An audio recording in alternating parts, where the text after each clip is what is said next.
Hello， 大家好，欢迎回到战锤公民。今天要跟大家分享的包裹是 Joytoy 出品的战锤 40K 极限战士裁决者。虽然这款属于早期模型，采用旧塑体，但它依然是我非常喜爱的一款。不仅细节刻画精致，设计上也充满独特的魅力。接下来就让我们一起欣赏这位冷峻而威严的裁决者吧。在战锤 40K 的世界里，裁决者是正在接受训练，即将成为牧师的候补者。但在正式戴上牧师头盔之前，裁决者必须先通过一段极其严苛的试炼期。在这段时间，他们立下终身沉默的誓言，不再宣讲，不再说教，而是用行动来执行帝皇的意志。他们手中握的象征最终审判的武器，一边是巨大的处刑者巨剑，专门斩下异端与叛徒的首级；另一边则是诡异而神圣的王代时钟，能短暂扭曲时间，让敌人在死亡来临前清楚感受到结局已定。打开盒子后，除了裁决者本体之外，还有移动力背包以及处刑者巨剑与王代时钟两只可替换的手型。裁决者的骷髅头盔造型极具威慑力，古白色调带有灰阶旧化处理，搭配红色遮面布，营造出一种沉静却不祥的氛围。头盔左右凹陷处有明显阴影刻画，上方头盔连接处则镶有铆钉细节。头部可360度旋转，可动性高，对应各种动作角度。我最喜欢的是那双鲜红眼珠与深黑眼窝，仿佛凝视着审判的灵魂。胸甲以层层堆叠的消光黑板甲构成，中央铁光环骷髅浮雕以金色呈现，与酒红色长袍形成强烈对比。长袍的光影刻画细腻，虽然涂装细看还是会看到图外的部分，但似乎更加强了长袍的不规则皱褶感。个人特别喜欢右侧半脱落的袍身，露出类似肋骨的动力管线，视觉上更具立体层次。而长袍的部分一路延续至背面，消光黑的动力背包中央同样镶有金色铁光环骷髅浮雕，上方铆钉细节清晰，左侧喷射孔贴有圣洁印记。裁决者的左右肩甲在细节设计上也展现了鲜明的对比。左肩甲作为战团识别标志，印有极限战士徽章，外缘包覆雾面金色饰边，下缘刻有金色骷髅浮雕，整体比例厚实。肩甲下方延伸长袍造型，因为是旧塑体的关系，仍以胶片固定。手部可360度旋转，但横向展开受限。皮革手套上佩戴金色骷髅戒指，细节满满。右肩甲则采简约消光黑设计，边缘干刷渐层涂装，下方贴有圣洁印记，低调却不失威严。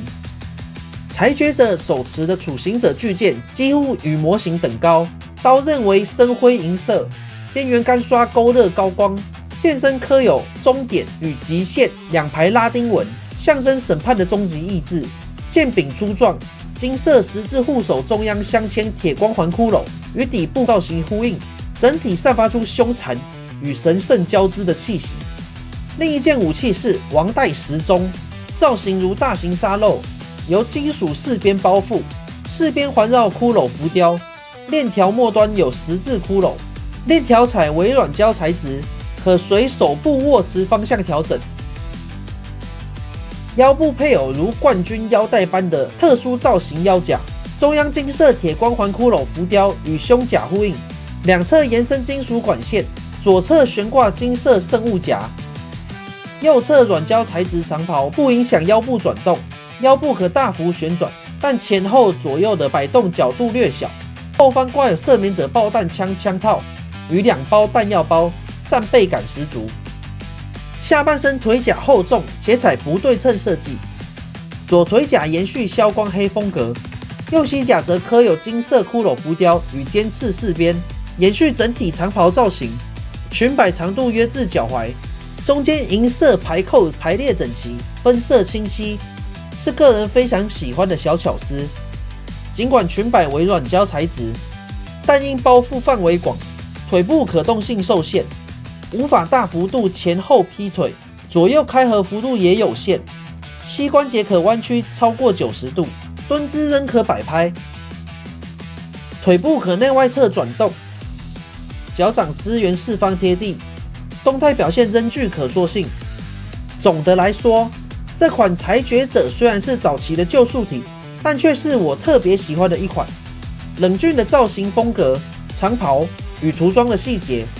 都展现出独特的魅力。手边还有一颗牧师头雕改件，换上去之后更能够呈现不同的氛围。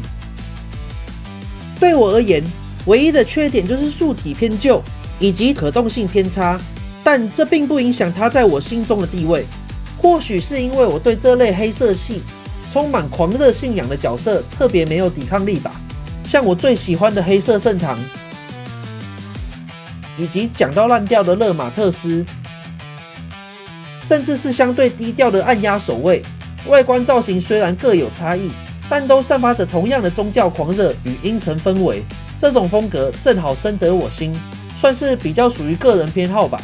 那以上就是 Joy-Toy 出品的战锤 40K 极限战士裁决者的分享啦。希望各位战锤公民喜欢今天的影片。而如果你最喜欢的是极限战士，那绝对要记得帮我按赞、订阅频道，并分享给同样热爱战锤的朋友们，让更多人能够看到战锤的英雄。也别忘了开启小铃铛，这样就不会错过未来的更多内容分享。那我们下次战锤宇宙见，大家拜拜。